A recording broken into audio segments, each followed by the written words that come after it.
Hey everybody, welcome back. It's Onslaught here with another Disney Sorcerer's Arena video. And we got a huge update recently from Disney Sorcerer's Arena from the devs. They're making a big push in this game. There's a lot of stuff that they've changed. Tons of characters being revamped, being restructured. A lot of abilities being changed.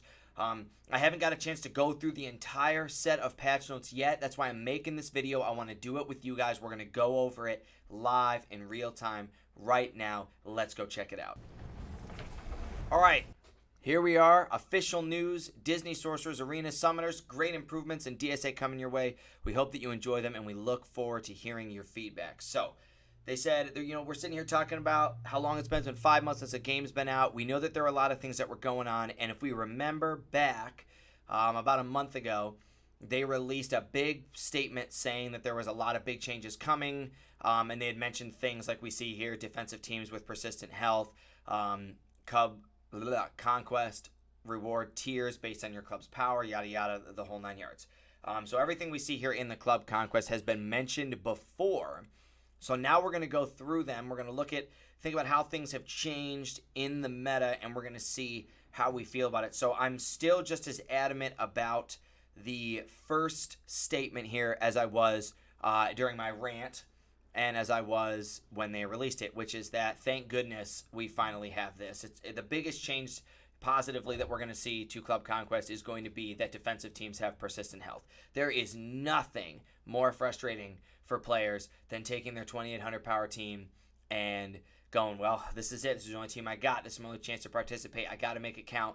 And then losing by a sliver or losing by a character or having one of Kristoff's trolls just kind of hanging around there at the end. And I think this is going to encourage a lot more players attacking. Currently the Club Conquest that's going on right now, was extremely guilty of this. I waited and waited till the end of about the first attack phase. I knew I had one good shot. They tagged us. They said, we're going to take this tower. I knew I had one attack. I could take the highest attack team. I took the highest attack team. Boom.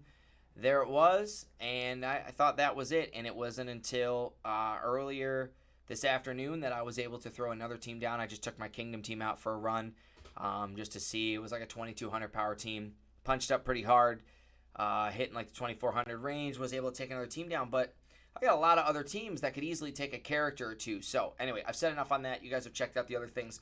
Let's keep going. Yeah, auto registration, da-da-da-da-da-da. We know all these things. The tiers being changed, rewards being changed, blah-de-blah-de-blah-de-blah-de-blah. Mutators, who cares? This is all experimental stuff. This is not really anything that I think is going to be game-changing. Keep looking, though. This is huge news. We're going to be adjusting Enchanted Gear operates. If you've been playing this game since the beta or since I started, then I got to tell you, you're just as irritated with me at looking at your characters and going, why do all of my characters take 3 pieces of gear? I got to farm the same droplet for 4 of my 6, and then, or even if it's only 3 of them, the one in the top left is like you got to do it 2 times. So you're just sitting here like, this is just such a grind. It's so needless, and none of the nodes that you're farming allow you to farm other gear that's being used. So like in a lot of other games, if you're farming a specific resource, there's like a lesser resource in there so that you can kind of pick it up. And that just didn't really seem to be the case for a lot of these. You find yourself going ahead and farming a node and like that's it. And if there is another piece of gear, it's like a level 1 piece of gear. You don't care about that at all. So let's dive into this and take a look. The first thing that they're going to do is they're going to be changing that Relic 7. Okay, so it's beginning at Tier 7, which I don't know if that means that we're going to start getting higher tiers for gears. I'd have to believe that this spoiler means that we're going to start seeing like Relic, like a Gear Tier 8, Gear Tier 9, Gear Tier 10, stuff like that. So these materials are now going to be switched to have the same affinity over tags. So like Kingdom characters are going to require the same types of materials, Oceanic characters, which means that at least within your squad itself, you're going to be able to farm different resources for each of the characters.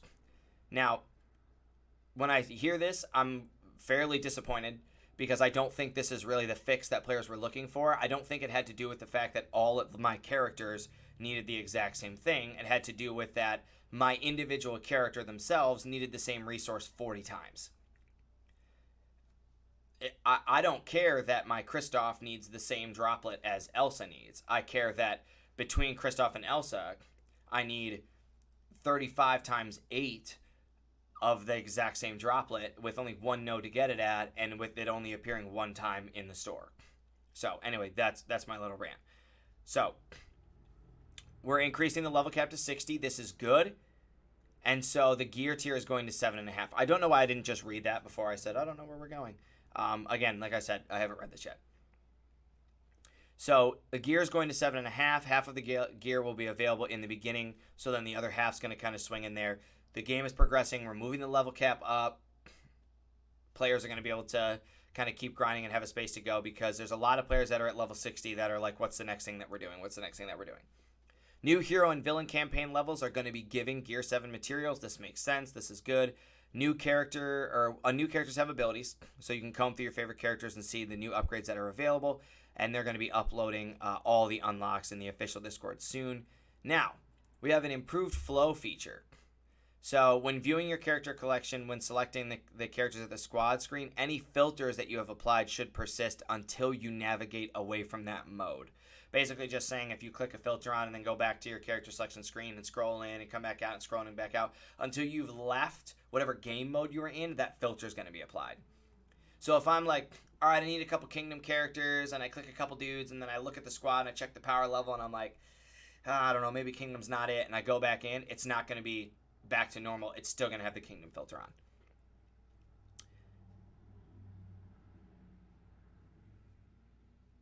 When review, the club dungeon. This seems like something that should have been done a long time ago. You can just complete the final battle and keep going.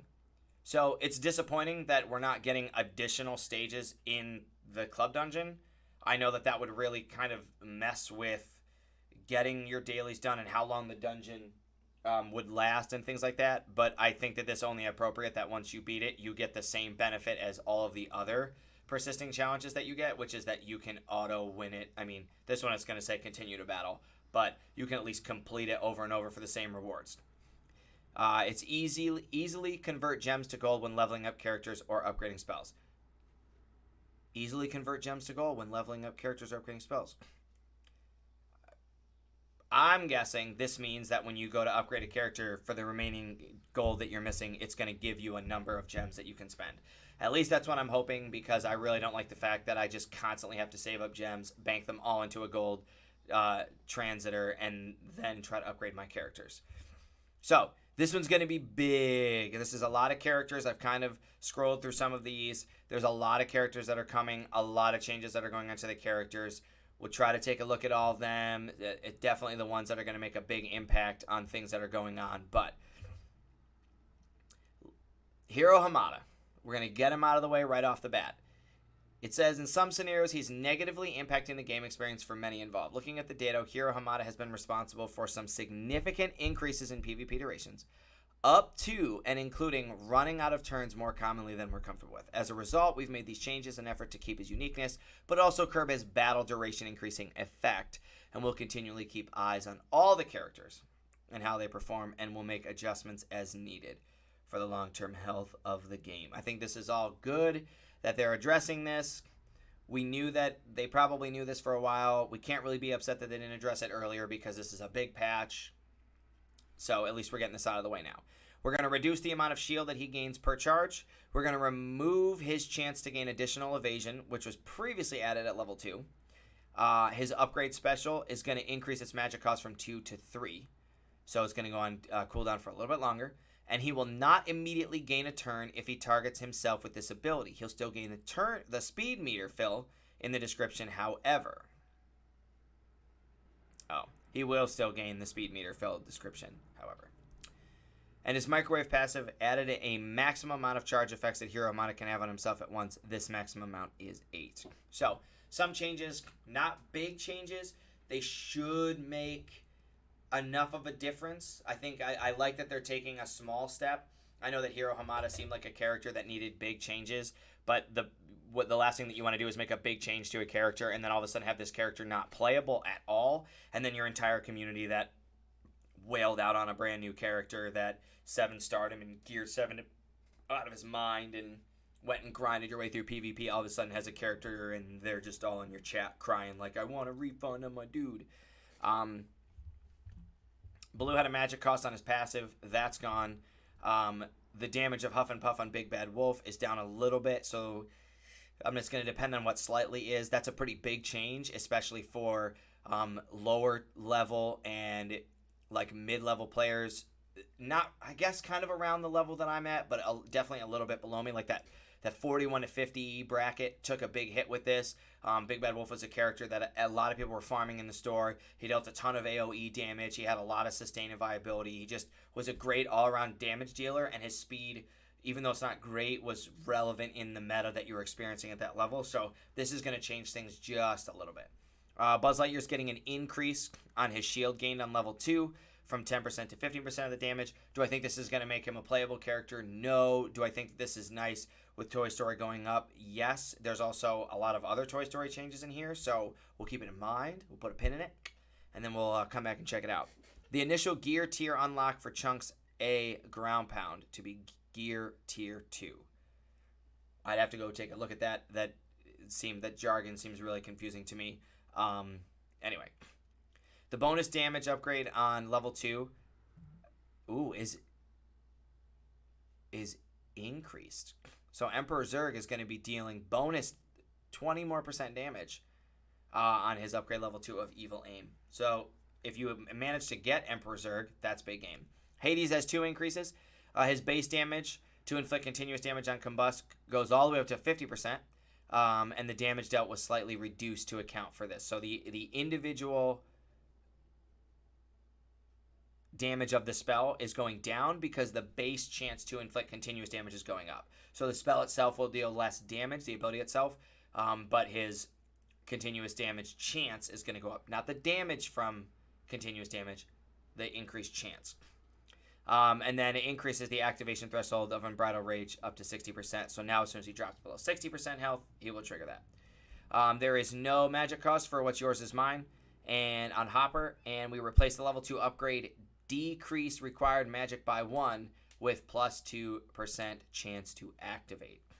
Horn King has an increased the chance to inflict heal block on the Dark Force ability at level 2 from 20 to 50%. This is pretty big deal, right? Heal block is good anytime you can apply a detrimental effect, a harmful effect to characters on the other team, especially one where you can stop them from being healed, is really, really solid. But we're going to see the damage dealt down a little bit to account for this. Jack Skellington's getting a change, so all the magic cost of 0 is going down, and this ability now has a chance to activate at the start of each of his turns. So there's going to be no ability of 0. It's just going to have a chance to trigger at the start of each one of Jack Skellington's turns. Jack Sparrow's getting an increased assist chance on resourceful offense from 10 to 20% at base level. Just at the base level, no changes anywhere later on, but the damage is going to go down to account for that. Kronk, removing the magic from his passive, Refreshing Workout, and the increase of the threshold by 10%. Madam Mim getting a change.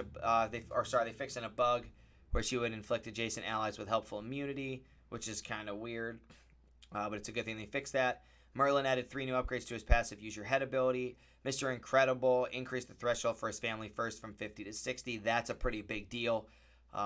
Olaf's previous level 3 upgrade for passive unlocked at gear tier 6 and was not actually doing anything, even though it said it provided a plus 5% chance to activate. This upgrade now unlocks at gear tier 7 and does the following: plus 10% maximum health. Okay, I guess. It's kind of, I don't know how I feel about that. I mean, I don't know if that's not probably going to make people play Olaf unless you're in Club Conquest and you just have a crap load of teams. Pocahontas gets a reduced magic cost for Spirit of the Deer. It goes down 1, so Pocahontas is a little bit more playable. I'm excited about this, even though I haven't Pocahontas unlocked yet, because I just think she's going to be there. Rafiki, his attack chance to... His increased attack... Oh my goodness, I can't talk. His chance to attack again has gone up from 10 to 20% when you upgrade level 2 of Correction. It's gone from 10 to 50% of Don't Dawdle. But Don't Dawdle's damage has gone down, and increased chance for Rafiki to gain Evade with his Wise move all the way up to 50%. So Rafiki getting a fairly substantial buff. And I know that a lot of people have been like, I want my Lion King characters to do something. I have a feeling that Rafiki's buffs are not simply just because he was at the bottom of the pile and was just terrible, but that more players have to get him because they're going through the events, and a lot of the changes are trying to positively affect that initial character that you have to get, because all the other characters are sort of behind that like paywall, and so they're good enough given how much you had to invest in them. But if that base character is just trash, then sometimes you just don't even go get those other two characters. So I would like to see the Lion King team move forward. I think if the Lion King team gets a little bit more of a buff, it gives you the ability to release characters like Nala. One of the things, this is a side note, that I really would like to see them do is create characters that are like combination characters. So like have Timon and Pumbaa be one character. So like the character's called Timon and Pumbaa. And there was another character I was thinking of earlier that I think would have been cool, and I can't remember what movie it was from.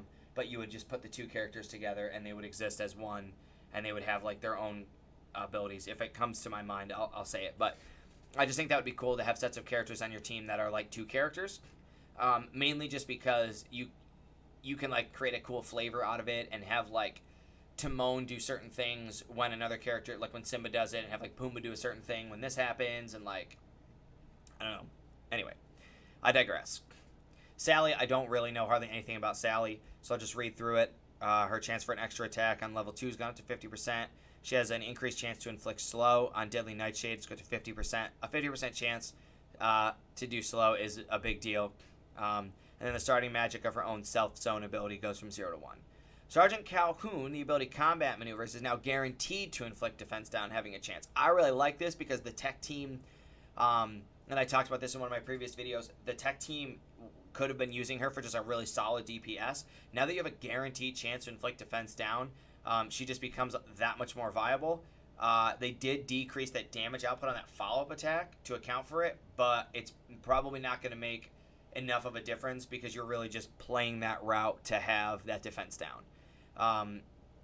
Shan Yu. They changed his level 3 upgrade for the ability Bow to Me from 5% chance to perform an extra attack on dealing critical strike to 5% chance speed, or plus 5% speed meter decrease. The original level 3 upgrade was bugged and not working. Okay, that's fine. I'm fine with this. I think taking somebody's speed meter away is pretty sweet, especially when the Kingdom team already had like a ton of speed in it. I know that this might irritate a bunch of people because they're already like, Kingdom team's already so fast. What do you mean he's going to shut down speed on the other team? Sheriff of Nottingham, he has increased bonus damage versus shielded opponents with his well-timed treachery from 10% to 75%. That is huge. And his increased level 2 bonus damage from 25% to 30%. Do I think that this is going to make Sheriff of Nottingham playable? Probably not. But do I think that this is going to make Sheriff of Nottingham viable as a counter to some of these teams? Absolutely. And I think that this is kind of like a slow step in that direction. That one of the things that we want to see we want to see DSA do is give us more teams that have more playability, that have more strategy in them, that allow us to say, when I go into Club Conquest, like I have my 10 teams, and I'm like, well, this team is the team I want to use here, and I want to use here, and kind of intermix the characters and have more characters that are plug and play. Right now, I mean, I think of characters like Facilier, Hiro Hamada. Those are two characters that are fairly plug and play. Like they both have abilities that are just kind of good whenever you put them on a team. They have a lot of flexibility. Whereas there's a lot of other characters that just, they might deal a ton of damage, but they're not as good if you just kind of throw them anywhere. So I would like to see more characters kind of get pushed into that category, especially if they're one of the only characters from like their story or their movie that exists within the game yet, because that's really all they could do anyway. Sorcerer's Apprentice Mickey. He's got an increased activation chance from Helping Hand, 10% to 20%, and plus 5%, and upgrade level 2 to plus 10%. So Helping Hand is going way up. We get a little bit more assists in there. And then Violet's Force Field ability is going down. So she's not going to give 100% bonus shield. She's going to give 75% bonus shield. And I got to remember. Oh, is this really in my? Oh, yeah, it is. It's in this category. Okay. And then the bug fixes. Heroes leadership has been fixed. Anger's passive no longer triggers a second time after being revived by Golden Hammer. That's pretty good. Maui's Want to Get Smote now works as intended. Gizmoduck's Blather and Blather Skites now works as intended. Hades' Scorched Earth now deals appropriate damage to shield the targets. Hopper's What's Yours is Mine ability now is affected by Magic Meter. Robin Hood's Favorable Odds now steals helpful effects at the percentage shown in the description. Sheriff of Nottingham, Big Bellied Bully now deals bonus damage. A lot of B's in that sentence. The other miscellaneous thing. Holy smokes, I cannot believe it has taken us so long to get to this point. And I know that there's still an asterisk on it. You can now forfeit your Sorcerer's Tournament or PvP arena matches after certain criteria is met. Does this mean you can just log in and you see you later, I'm out of here? No, but I'm guessing the criteria met is like after a couple of your characters have died. Right? Maybe after you lose like 2 characters in the game's like, yeah, you're probably going to lose this anyway. You can go ahead and hit the forfeit button. Is this a perfect world scenario? No. Is this something that should have been in the game in the first place? Yes. Because there's nothing worse than, you know, having your 80 character just get absolutely smoked right off the bat and go, well, I've lost this PvP and now I have to sit here for the next 5 minutes as everything kind of gets grinded to a halt here. So, with that being said, I think it's a step in the right direction. I am really interested to see future changes on this. So kind of looking at this overall, right? Thoughts. I'm still not happy with the gear.